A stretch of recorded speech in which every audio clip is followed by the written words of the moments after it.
Hello everyone, I welcome you all to our channel. तो आज की वीडियो में हम लोग बात करने जा रहे हैं जामिया मिलिया इस्लामिया के सीयूएट फॉर्म के बारे में कि सीयूएट फॉर्म आपको जो भरना है वो कैसे भरना है और क्या क्या प्रोसीजर है और उसको आप किस तरीके से आप फिल कर सकते हो, क्या क्या डॉक्यूमेंट्स की रिक्वायरमेंट की जरूरत पड़ेगी एंड सारी चीज़ों को हम लोग इस वीडियो में देखेंगे। उससे पहले अगर आप हमारे चैनल पर नए हैं तो हमारे चैनल को सब्सक्राइब करना बिल्कुल ना भूलें। तो जैसा कि आप लोगों को पता है कि सीयूएट जामिया के 15 कोर्सेज में आ चुका है, तो कौन कौन से 15 कोर्सेज है आप उसको आई बटन पे क्लिक करके आप चेक कर सकते हो कि वो कौन कौन से 15 कोर्सेज हैं। आपको वहां पे पता चल जाएगा कि 15 कोर्सेज कौन कौन से हैं। उसके बाद हम लोग बात करने बैठते हैं कि आखिर सीयूएट जो आया है जामिया मिलिया इस्लामिया में, इसको आपको अप्लाई कैसे करना है, किस तरीके से आपको फॉर्म फिल करना है। जैसे कि मान लेते हैं जो बीएससी बायोटेक के हैं या बीए हिस्ट्री का फॉर्म फिल कर रहे हैं या बीएससी केमिस्ट्री या अप्लाइड कोई भी फिल कर रहे हैं, वो किस तरीके से फिल करेंगे। तो सभी लोगों के लिए प्रोसेस अराउंड सेम होगा, उसमें कुछ भी डिफरेंसेस नहीं आएंगे और सारी चीजें बिल्कुल सेम होंगी। बट सिर्फ ये डिफरेंसेस होगा कि आप जो फॉर्म फिल करेंगे उसमें आपका सब्जेक्ट वैरी करेगा। जैसे कि कोई बच्चे अगर बीएससी बायोटेक के लिए फिल कर रहे हैं तो उनका बायोटेक होगा, जो अदर फिल कर रहे हैं उनका अदर्स होगा। तो इस तरीके से चीजें होंगी। तो इसके लिए आपको क्या करना है, आपको जाना है जेएमआई की वेबसाइट पे। जैसे कि मैं जेएमआई की वेबसाइट पे पहले ही आ चुका हूँ, jmicoe.in पे आपको आना था और jmicoe.in पे आने के बाद आपको नीचे आना है। यहाँ पे आपको दिख रहा है click here to apply for the UG PG and BTech and bachelor of architect courses. तो जब जैसे ही आप यहाँ पे आओगे, आप इसके ऊपर क्लिक करोगे, देन आफ्टर आपके सामने ये वेबसाइट ओपन हो जाएगी। यहाँ पे आपको लॉग इन करना है, अगर आप नए हैं तो आपको रजिस्टर करना है। तो आपको रजिस्टर करना है तो उसके लिए आपको क्या करना होगा, आपको सेम इसी तरीके से आपको फिर से इसको ओपन करना होगा। तो मैंने यहाँ पे लॉग इन में कर चुका हूँ, तो उसी तरीके से आपको वहाँ जाकर रजिस्ट्रेशन करनी है। उसके बाद आपको क्या करना है, आपको आना है माई एप्लीकेशन में। आप अपने एप्लीकेशन में आओगे और जैसे कि मैंने लास्ट टाइम यहाँ पे मैंने एक फिल करने किया था बीए हिस्ट्री को लेकर के, मैं इसे डिलीट कर देता हूँ। ठीक है, एंड मैं इस प्रोसेस को फिर से मैं कंटिन्यू करता हूँ। जैसे कि यहाँ पे बीएससी बायोटेक्नोलॉजी का फिल किया हुआ है, तो जैसा बीएससी बायोटेक्नोलॉजी का जो प्रोसेस है एकदम सेम टू सेम आपका बीए हिस्ट्री का भी प्रोसेस होगा। उसके लिए आपको क्या करना है, कोर्स टाइप पे आना है। कोर्स टाइप पे आपको बैचलर चूज करना है। जैसे ही आप बैचलर चूज कर लीजिएगा उसके बाद आपके प्रोग्राम्स आ जाएंगे, कौन से आपको प्रोग्राम्स में जाना है। तो जैसे कि मान लेता हूँ कि जैसे कि मैंने बायोटेक्नोलॉजी तो फिल कर दिया है, तो मैं यहाँ से बीए हिस्ट्री को मैं फिल कर रहा हूँ। बीए हिस्ट्री भी क्या है, जामिया का सीयूईटी के अंदर में, इकोनॉमिक्स भी सीयूईटी के अंदर में। तो मैंने इसको चूज कर लिया है। देन आफ्टर हमारे पास ऑप्शंस आ जाता है, I have read and confirm the above eligibility condition. इसको आपको ऐड टू कोर्स करना है। कोर्स में आप ऐड कर लोगे। कोर्स में ऐड करने के बाद आपके सामने ये स्क्रीन ओपन हो जाएगा। इस स्क्रीन में आपको क्या करना है, आपको कुछ भी यहाँ पे का टच नहीं करना है। जैसे कि यहाँ एप्लीकेशन फॉर्म दिख रहा है, एप्लीकेशन फॉर्म पे आपको यहाँ आना है। यहाँ पे एप्लीकेशन फॉर्म पे एप्लीकेशन डिटेल्स पे क्लिक करना है और ये आपको ऊपर में आपको दिख रहा है सीयूईटी नंबर। आपका जो सीयूईटी एप्लीकेशन फॉर्म जो आपने सामर्थ की वेबसाइट पे जो आपने फिल किया था, जो आपने यहाँ पे जो आपने डाला होगा, वो सेम टू सेम आपको यहाँ पे डालना है। और जैसे ही आप इस चीज को आप यहाँ पे भर दोगे ऊपर में, तो ये आपका सीयूईटी नंबर आपका फिल हो जाएगा। सीयूईटी नंबर फिल होने के बाद आपको क्या करना है, इसके नीचे के सारे प्रोसेस आपको भरने हैं। जैसे कि आपको सब बहुत सारी चीजें ये खुद ब खुद रीड कर लेगा, जो पुराना फॉर्म था उसी से। तो आपको यहाँ पे मोस्ट ऑफ द थिंग्स आपको भरने की जरूरत नहीं पड़ेगी। सीयूईटी के नंबर पे ही आपका सारी चीजें आपकी यहाँ की हो जाएंगी। जैसे कि यहाँ पे पहले से ही नाम वगैरह ये सारी चीजें ले ली गई है। उसके बाद फादर्स नेम हो गया, मदर्स नेम हो गया, आपको उन कैटेगरी से ये आपको फिल करना पड़ेगा यहाँ पे।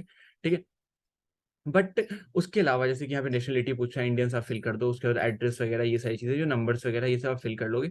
एंड लास्ट में आपको यहाँ पे correspondence address and permanent address ये सब फिल करने के बाद हायर एजुकेशन क्या है फादर्स की, ये सब आप फिल कर लोगे। देन आफ्टर आपको आना होगा नीचे at the bottom, and then after आपको यहाँ करना होगा क्या, सेव एंड प्रोसीड।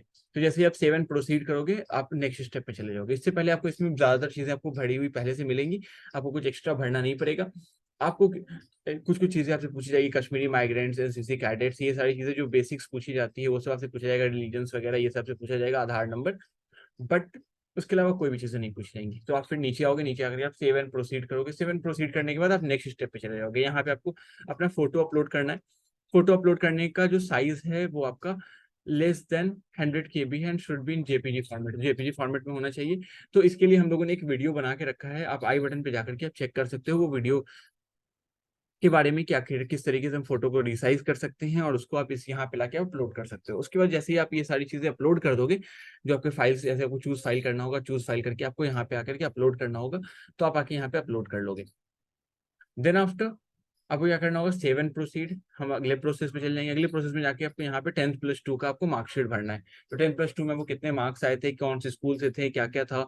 अगर आपका अभी तक एग्जामिनेशन नहीं दिए तो रिजल्ट अवेटेड पे आप क्लिक करेंगे।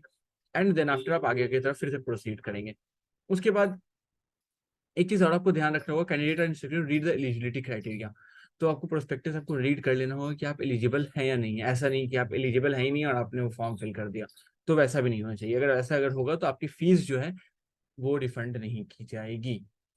ठीक है, तो आपने यहाँ पे आके कॉलेज वगैरह चूज कर लिया। देन आफ्टर आपको क्या करना है, आपको सेव एंड प्रोसीड करना है। सेव एंड प्रोसीड करने के बाद आपसे पूछेगा कि क्या कंफर्म, कोई डिटेल्स में दिक्कत तो नहीं है, कोई फर्दर क्लेम्स तो नहीं होगा, तो आपको इसको ओके करना है। देन आफ्टर आपके पास क्या आ जाएगा, डॉक्यूमेंट्स डिटेल। तो आपको यहाँ से डॉक्यूमेंट्स डिटेल आपको भरना है। तो डॉक्यूमेंट्स डिटेल में जो आपकी मार्कशीट्स होगी वो आपको ओरिजिनल मार्कशीट्स आपको डालना है of the last passing year या सेमेस्टर, अगर आपके पास है तो आप यहाँ पे अपलोड कीजिए। जो भी आपका फाइल है आप उसको चूज कीजिए और उसके बाद आप यहाँ पे उसको अपलोड कर दीजिए ओरिजिनल करके। सीरियल नंबर आप उसका डाल दीजिए, सीरियल नंबर क्या है। और यहाँ पे आप जो डॉक्यूमेंट्स अपलोड किए हैं, अपलोड फाइल पे आप क्लिक करके आप यहाँ पे अपलोड कर सकते हो डॉक्यूमेंट। ठीक है, तो आपका जो डॉक्यूमेंट्स आप उसे अपलोड कर दोगे। देन आफ्टर आपको क्या करना है, सेव एंड प्रोसीड करना है। सेव एंड प्रोसीड करने के बाद आपके सामने आ जाएगा रिजर्वेशन कैटेगरी। अगर आप रिजर्वेशन में, अब यहाँ पे बहुत सारी चीजें आ जाती है, जैसे कि आपका अगर जामिया इंटरनल हो तो आपको जामिया इंटरनल का आपको रोल नंबर भरना होगा। जैसे कि अब मैंने चूज कर लिया जामिया इंटरनल, तो जैसे ही मैं जामिया इंटरनल में चूज करूंगा तो ये मेरे को यहाँ से रोल नंबर के लिए मैं पूछेगा कि आखिर आप जामिया इंटरनल है तो अपना रोल नंबर भी जरा आप मुझे बता दीजिए कि आखिर आपका क्या रोल नंबर है। तो वो चीजें होती हैं। तो आपको जामिया इंटरनल तो मैं हूँ नहीं, तो मैं एक स्टेप में बैक चला जाता हूँ और मैं इसे चेंज कर देता हूँ फिर से किसकी तरफ, मैं जनरल की तरफ मैं इसे नॉर्मल चेंज कर देता हूँ। तो जनरल करके मैं इसे सेव एंड कंटिन्यू करता हूँ। सेव एंड कंटिन्यू करने के बाद हमारे फॉर्म पूरा आ जाता है, फॉर्म सामने आ जाता है, फॉर्म आ जाएगा वापस। आपको इसमें क्या करना है, आपको जस्ट जाना है आई कंफर्म द अबव पे क्लिक करना है एंड देन आफ्टर आपको कंफर्म एंड सबमिट करना है। इसके बाद आपको क्या करेगा कि, और जब आप इसका पेमेंट कंप्लीट आप कर दोगे तो आपका सब कुछ हो जाएगा। तो जैसे कि मैंने यहाँ पे सेव एंड कंटिन्यू कर दिया है, प्रोसीड टू पेमेंट का ऑप्शन आ रहा है, आप यहाँ पे देख पा रहे होंगे। तो प्रोसीड टू पेमेंट पे मैं जाऊंगा। प्रोसीड टू पेमेंट पे जाने के बाद हमारे पास सारी चीजें यहाँ से खुल जाती है कि क्या क्या आपको करना है। तो अब आपको इसके बाद जो फाइनल चीज करनी है वो आपको पेमेंट करना है। तो आप जस्ट जाएंगे और जाकर के अपनी पेमेंट्स को कंप्लीट करेंगे। तो जहां भी आपका जो पेमेंट होगा आप उसको जाके कंप्लीट करेंगे। और आपकी जो पेमेंट्स है, जैसे कि आपको स्क्रीन पे दिख ही रहा होगा कि आपके यहाँ पे सामने में नाम आ गया है, कौन से कोर्स के लिए आपने अप्लाई किया है वो आ गया है। आपका जो पैसा वगैरह है वो आपके यहाँ पे पेमेंट आ गया। आप किस तरीके से पेमेंट करना चाहते हैं, ऑनलाइन करना चाहते हैं या ऑफलाइन एनईएफटी चालान के थ्रू आप पेमेंट करना चाहते हैं, तो आप यहाँ से आप चूज कर सकते हो। जैसे मैंने चूज कर लिया, सपोज कर लिया, तो ऑनलाइन मैंने चूज कर लिया। अब आपके यहाँ से क्रेडिट कार्ड या डेबिट कार्ड या जो भी चीज़ है आप उसके थ्रू आप इसको चूज कर सकते हो। अब इसी में कुछ चीजें, बहुत सारे बच्चों का डाउट्स आ जाता है कि आखिर मैंने एक फॉर्म के लिए अप्लाई कर दिया है तो क्या मुझे बार बार सभी फॉर्म्स के लिए अप्लाई करना होगा। तो हाँ, आपको जैसे जिस तरीके से भी, जैसे मैंने आपको दिखाया कि माई एप्लीकेशन पे जाकर के मैंने क्या किया था, जैसे मैंने हिस्ट्री के लिए मैंने अप्लाई किया, बायोटेक्नोलॉजी और बीपीटी के लिए अप्लाई किया, उसी तरीके से मैंने हिस्ट्री के लिए भी अप्लाई किया, हिस्ट्री का पेमेंट अलग किया हूँ। इसी तरीके से जितने सब्जेक्ट्स होंगे आपको उतने सब्जेक्ट्स के आपको अलग अलग पेमेंट करने होंगे। तो इस वीडियो के लिए इतना ही। अगर आपको वीडियो इन्फॉर्मेटिव लगी है तो वीडियो को लाइक करें, चैनल को सब्सक्राइब करें, दोस्तों के साथ वीडियो को शेयर करना बिल्कुल ना भूलें। तो मिलते हैं अगली वीडियो में।